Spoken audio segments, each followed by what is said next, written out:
గొంతులో పట్టేసుకుంటావు. క్యాప్ అమ్మకి ఇప్పించు. Give me Sridhar please please నాన్న. నో క్యాప్ వద్దు. Come you. ఇక్కడ స్ప్రెడ్ చేద్దురా. హాయ్ అండి, welcome back to my channel Sri daily moments. అందరూ ఎలా ఉన్నారు? ఇదైతే నా మార్నింగ్ రొటీన్ వ్లాగ్.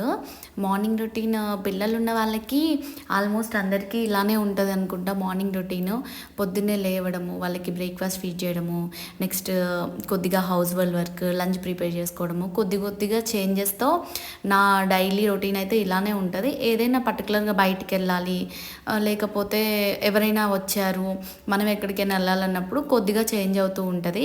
మార్నింగ్ అయితే ఆల్మోస్ట్ మార్నింగ్స్ అయితే ఇలానే ఉంటుంది. ఇంకా పాప స్కూల్ స్టార్ట్ అవ్వలేదు కాబట్టి వన్స్ స్కూల్ స్టార్ట్ అయితే ఇంకా టైమింగ్స్ అన్నీ చేంజ్ అయిపోతాయి. ఇప్పుడు ఏంటి హాలిడేసే కదా అని కొద్దిగా లేట్గా లేవడము, లేట్గా పని చేసుకోవడము చేస్తున్నాము. ఇక్కడైతే శ్రీధర్ పొద్దున్నే లేచి జావ తింటున్నాడు. ముందే లేస్తాడు. వాళ్ళ అక్క లేస్తే ఇద్దరు బాగా ఆడుకుంటారు. వాళ్ళ అక్క ఏమో లేగవదు, అదేమో 8 వరకు పడుకుంటుంది. వీడికేమో ఏం చేయాలో అర్థం కాక ఇంకా పేచీలు పెడుతూ ఉంటాడు. ఇక్కడైతే పిల్లలు నేను ఫ్రెష్ అయ్యి ఇంక ఇంటి ముందు ముగ్గది పెట్టుకుంటున్నాను. ఏంటంటే లేవగానే పిల్లలకి ఇద్దరికి జావ పెట్టేస్తాను. రాగి జావ కంపల్సరీ తాపించి స్నానాలు చేపించేస్తాను. నాకు అదొక అలవాటు.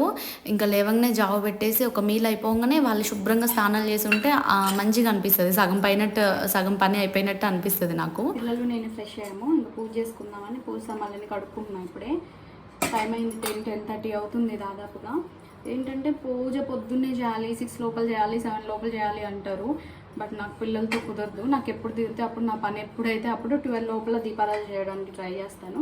ఏంటంటే పొద్దున్నే మనం ఫ్రెష్ అయ్యి పూజ దగ్గరకు వచ్చేస్తే పిల్లలకి లేట్ అయిపోయింది. పిల్లలకి కంపల్సరీ టైం టు టైం పెట్టుకుంటే ఆ పూజ కూడా మనం ప్రశాంతంగా చేసుకోలేము పిల్లల్ని అలా వదిలేసి. సో పిల్లలదంతా కంప్లీట్ అయ్యి వాళ్ళకి ఫుడ్ అది వాళ్ళు ఫ్రెష్ చేశాక, అందులో శ్రీదత్ ఏంటి మళ్ళీ పూజ చేసుకునేటప్పుడు ఇన్ కేస్ నేను తొందరగా పూజ చేసుకుందామని స్నానం ఫ్రెష్ చేసినా వాడు వాష్ వెళ్ళడమో, లేకపోతే మళ్ళీ స్నానం చేయకుండా వాష్ వెళ్ళి మళ్ళీ నా దగ్గరికి వచ్చాడు అలా చేస్తాడు.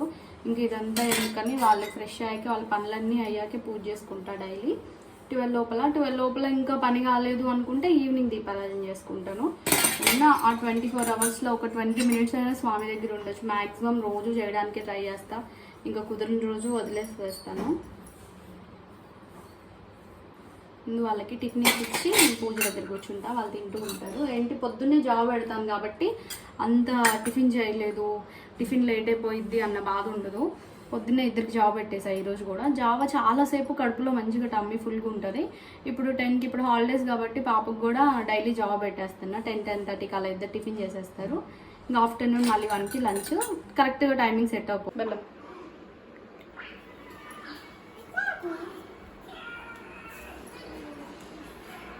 గోవిందా గోవిందా గోవిందా గోవిందా గోవిందా శ్రీ వెంకటేశ గోవిందా. ఏడుకొండలవాడ వెంకటరమణ ఆపదముక్కులవాడ అనాథరక్షక గోవిందా. స్వీట్ కాదమ్మా, ఇది జామ్. స్వీట్ కాదు, జామ్. శ్రీధర్లో ఉన్న ఒక గుడ్ థింగ్ ఏంటంటే కొత్త ఫుడ్ అయినా ముందు వద్దు అంటూ చక్కగా ఎగ్జైట్ అవుతాడు, ట్రై చేస్తాడు ప్రతిదీ. ఏమా నువ్వు అక్క తింటుందా? సరే నేను ఇక్కడ దాచిపెడతాను. అమ్మో తింటుందా అమ్మ? కంగారు వద్దులే నాన్న. తింటుందా అక్క? వద్దులే, నేను దాచిపెట్టాలి. దాచిపెట్టేసి వాళ్ళ అక్క తీసుకేసుకుంటుందని చక్కగా ట్రై చేస్తాడు. హాఫ్ అయినా తింటాడు. తిని అప్పుడు వద్దంటాడు. చూడండి అసలు వద్దండు. శాండ్విచ్ లాగా చేయనా నీకు? అయ్యో విరగొట్టేసావు అప్పుడే. వెయిట్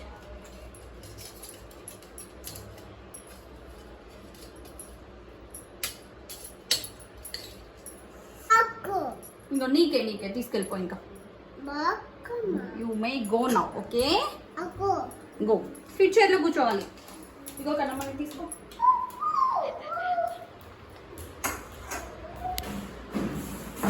అయ్యో స్లోగా నాన్న, ఎందుకు అంత ఎగ్జైట్మెంట్? నీ చేయలేదమ్మా. నేను చేస్తాను.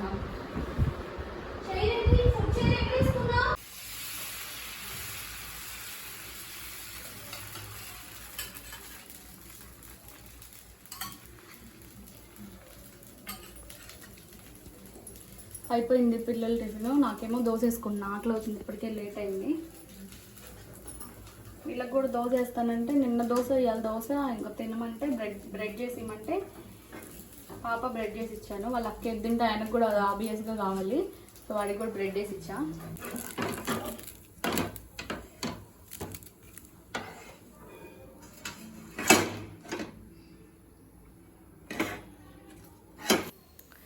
ఇక్కడ చూసారా కన్నీ ఎంత బాగా హెల్ప్ చేస్తున్నాడో. ఏంటంటే ఫస్ట్ నుండి శ్రీధర్ చిన్నప్పటి నుండి వాడు పాకే అప్పటి నుండి పాప స్కూల్కి వెళ్ళిపోయింది, మా వారు వర్క్ చేసుకుంటారు. సో నేను ఒక్కదాన్ని, నేను వాడుని ఇంట్లో ఉంటాము. ఇంకా నా చుట్టూనే తిరిగి నేను చేసే ప్రతి పనిలో వాడు ఇన్వాల్వ్ అవ్వాల్సిందే. నాకు ఎంత మిస్ అయినా కానీ వాడిని నా చుట్టూనే ఉంచుకునేదాన్ని. నేను చేసే ప్రతి పనిలో వాడికి లైక్ ఆనియన్స్ దగ్గర కిచెన్లో ఉన్నప్పుడు అలా ఇలా వాడిని వదిలేసి వాడిని అబ్జర్వ్ చేస్తూ ఉండి నా పని చేసుకునేదాన్ని. అదొకటి అనమాట. వాళ్ళు ఎక్కడో వదిలేసి మనం పని చేసుకుంటుంటే ఆ పని నేను ప్రశాంతంగా చేసుకోలేను. అమ్మో ఏదైనా మీద పడేసుకుంటాడేమో, ఎక్కడైనా పడిపోతాడేమో, ఎందులో పెట్టి ఏం చేసుకుంటాడా అని అదొక భయము. సో ఫస్ట్ నుండి నా చుట్టూనే తిరిగేవాడు. వాడికి నేను చేసే ప్రతి పనిలో ఇన్వాల్వ్ అయ్యేవాడు. వాడికి అది చాలా అంటే వాడు హ్యాపీగా టాయ్స్తో అయితే ఆడుకున్నప్పుడు ఎంత బాగుంటాడో, నాతో నా చుట్టూ ఉన్నప్పుడు ఆ పనులన్నీ చేసుకుంటూ అలానే హ్యాపీగా ఉంటాడు. సో వాడు చేసినప్పుడల్లా ఇంకా వాడికి ఎంకరేజ్మెంట్, థ్యాంక్స్ నాన్న, థ్యాంక్ యూ, గుడ్ బాయ్ అని ఊరికే వాడిని పొగుడుతుంటే ఇంకా ఓవర్గా హ్యాపీగా ఫీల్ అయిపోతూ ఉంటాడు. మాకు ఇష్టము. ఇది కూడా ఒకటి ఏంటంటే ఊరికే స్క్రీన్ టైం చూడకుండా, ఆ స్క్రీన్ టైంని ఎట్లయినా పిల్లలు స్క్రీన్ టైంని మనం అవాయిడ్ చేయలేము. డేలో ఒక 1 or 2 hours అయినా స్క్రీన్ టైం ఉండాలి వాళ్ళకి. ఆ స్క్రీన్ టైం నుండి కొద్దిగా రెడ్యూస్ చేయొచ్చు అనమాట ఆ స్క్రీన్ టైంని. ఇది ఒక టిప్ లాంటిది, ట్రై చేయండి ఎవరైనా చిన్నపిల్లలు ఉన్నవాళ్ళు. మన చుట్టూ తిప్పుకుంటూ వాళ్ళని అబ్జర్వ్ చేసుకుంటూ మన పని అయిపోతుంది, వాళ్ళు మన చుట్టూ ఉండి. అండ్ మదర్ బేబీ ఇంట్రాక్షన్ కూడా పెరుగుతుంది. ఏంటంటే మన చుట్టూ ఉంటే మనం ఎప్పుడు మాట్లాడిస్తాము, వాళ్ళకి మాటలు తొందరగా వస్తాయి. అంటే పేరెంట్స్ సపోర్ట్ ఎవరు లేకుండా మనమే ఉన్నప్పుడు బేబీని ఎంగేజ్ చేయడానికి ఇదొక టిప్ లాంటిది అనమాట. ట్రై చేసి చూడండి. యాక్టివిటీస్ చేపిస్తాము, కాసేపు ఆడిపిస్తాము, బట్ అవి కూడా వాడికి బోర్ కొట్టినప్పుడు ఇది కొంచెం వాడికి ఇంట్రెస్టెడ్గా ఉంటుంది మన చుట్టూ ఇలా పనులు చేయడము. ఇదైతే శ్రీదత్కి బాగా నచ్చుతుంది. మళ్ళీ పెట్టుకో టేక్ ది గ్లాస్ అమ్మా.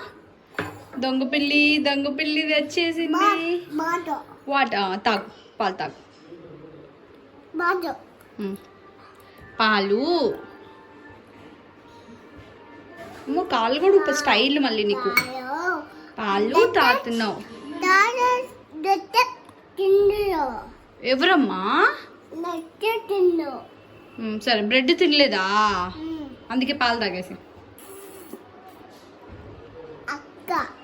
అక్క పాలు అక్కడ పెట్టుకేసుకొని వెళ్ళిందా దొంగ? నేను ఇస్తాను ఇప్పుడు, నువ్వు తాగేసి. నువ్వు ఫినిష్ చేయి. Slow slow slow slow slow. ఇంకొద్దా? ఇంకున్నాయి చాలా, తాగేసేమ్మా. ఇక్కడైతే ఇంకా పాలు తాపిస్తున్నాము.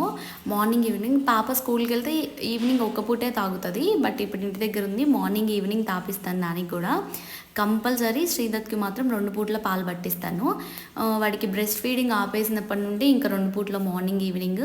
వాడు తాగిన వరకు తాగుతాడు, ట్రై చేసిన వరకు. అయితే అయింది, షర్ట్ అంతా పాడైపోయింది, వాడికే ఇచ్చేస్తాము. ఇచ్చేసి వాడు తాగిన వరకు తాగాక మిగిలిన నేను తాపిస్తాను. ఇంకా ఇక్కడైతే వాడికి అది మొత్తం తుడిచేసి ఇక్కడ చేస్తున్నాను లంచ్ ప్రిపరేషన్స్. ఇంక ఇదే ఉంటాయి కదండి మనకి, పిల్లలకి పెట్టుకోవడము, ఫస్ట్ కొంచెం బ్రేక్ఫాస్ట్ చేసుకోవడము, పిల్లలకి పెట్టుకోవడము, మళ్ళీ ఇంట్లో పని చేసుకోవడము, మళ్ళీ ఆఫ్టర్నూన్కి మళ్ళీ వండుకోవడము. ఇంకా సో ఆ రోజు వంకాయ ఫ్రై ఇంకా టమాటా చారు చేస్తున్నాను. వంకాయ ఫ్రై ఇలా ట్రై చేయండి. తాలింపులో కొంచెం ఆనియన్స్, గ్రీన్ చిల్లీ అన్నీ పోపేసేసి వంకాయలు కొంచెం పెద్ద ముక్కలు కట్ చేసుకొని ఇలా ఉన్న పలంగా ఆయిల్ వేసి అసలు కదపకూడదు. జస్ట్ కొంచెం ఉప్పు, పసుపు వేసినప్పుడు ముక్కలు చిదురవ్వకుండా ఇలా జస్ట్ మొత్తం మీద ఒక 3-4 టైమ్సే కదపాలి ఆ కర్రీని. ఉప్పు, కారం, పసుపు వేసుకొని సింపుల్గా బాగా మగ్గించండి మీడియం ఫ్లేమ్లో పెట్టి. వంకాయ ఫ్రై చాలా టేస్టీగా వస్తుంది. ఇక్కడ పక్కనేమో మీన్ వైల్ 2 కర్రీస్ చేస్తే మాత్రము 2 కర్రీస్కి ఒకేసారి కట్ చేసి పక్కన ఉంచుకొని టకటక 2 పొయ్యిల మీద 2 కర్రీస్ చేసేస్తాను. ఒక కర్రీ అయిపోయాక అది వెయిట్ చేసి అది సిమ్లో పెట్టి మగ్గనిచ్చి అంత లేట్గా కిచెన్లో అయితే నాకు అసలు పని రాదు చేతికి. టకటక టపటప వంట చేసేయాలి, పక్కకి వెళ్ళిపోవాలి అంతే. ఇంకా ఏదైనా పర్టికులర్గా ఐటమ్ డిఫరెంట్గా కుక్ చేయాలి అన్నప్పుడే నాకు టైం టేకింగ్. ముందే అన్ని మ్యాక్సిమం ప్రీ ప్లాన్డ్గా ముందే రోజే ఆలోచించి పెట్టుకున్నాను, ఈ కర్రీ చేయాలి, ఈ కర్రీకి కాంబినేషన్ ఈ కర్రీ చేయాలి అని. సో దట్ నాకు వంట పని కొంచెం ఈజీగా అనిపిస్తుంది. కిచెన్లోకి వస్తే మోస్ట్లీ ఒక 3 కర్రీస్ అయినా, 3 కర్రీస్ వేసినా, రైస్ పెట్టినా ఒక 1 అవర్ కంటే ఎక్కువ చేయను. టక్టక అన్ని 1 by 1 పొయ్యి మీద వేసేసుకుంటాను. ఇక్కడైతే మిరియాల రసం పెడుతున్నాను. ఈ రెసిపీ నేను ఆల్రెడీ మన ఛానల్లో పోస్ట్ చేశాను, చూడండి. చాలా సింపుల్గా టేస్టీగా ఉంటుంది రసము ఇలా చేసుకుంటే. ఇంకా అన్నం తిన్నాక మధ్యాహ్నము కంపల్సరీ పడుకోబెడతాను. అట్లీస్ట్ ఒక 2.5 అవర్స్ అయినా పడుకుంటాడు. ఇంకా వాడు మూడ్ బాగుంటే 3 అవర్స్ కూడా పడుకుంటాడు. లేచాక ఫ్రూట్ టైమ్. వాటర్ మెలన్ అంటే ఇష్టము, బాగా ఇష్టంగా తింటాడు. అది కట్ చేయకముందే ఫోర్క్తో తీసుకొని తినేయాలని ఫోర్క్ని ఆ వాటర్ మెలన్ గురించి నానా విధాలుగా ట్రై చేస్తున్నాడు. ఫ్రూట్స్ అయితే ఇద్దరు పిల్లలు కూడా బాగా తింటారు. ఫ్రూట్స్ అనడానికి లేదు, అసలు తినరు అనడానికి లేదు, బట్ తింటారు. నేను ఒక యాపిల్ కట్ చేసి ఇస్తే ఆ యాపిల్ కంప్లీట్ చేస్తారు. ఒక గ్రేప్ బౌల్, ఒక పోమోగ్రానెట్ నేను పెట్టింది వరకు ఫినిష్ చేస్తారు. మళ్ళీ కావాలి అని అయితే అడగరు. నేను కూడా ఫోర్స్ అయ్యాను, వాళ్ళు ఇష్టంగా ఎంతవరకు తింటారో అంతవరకు తినిపించి వదిలేస్తాను. బట్ కంపల్సరీ అన్ని సీజనల్ ఫ్రూట్స్ మాత్రం పెడతాము. కంపల్సరీ డేలో ఏదో ఒక టైంలో ఫ్రూట్ టైం ఉంటుంది, ఆ టైంలో ఫ్రూట్ తినాలి. ఇదే అండి నా morning routine. Thanks for watching. Please do subscribe.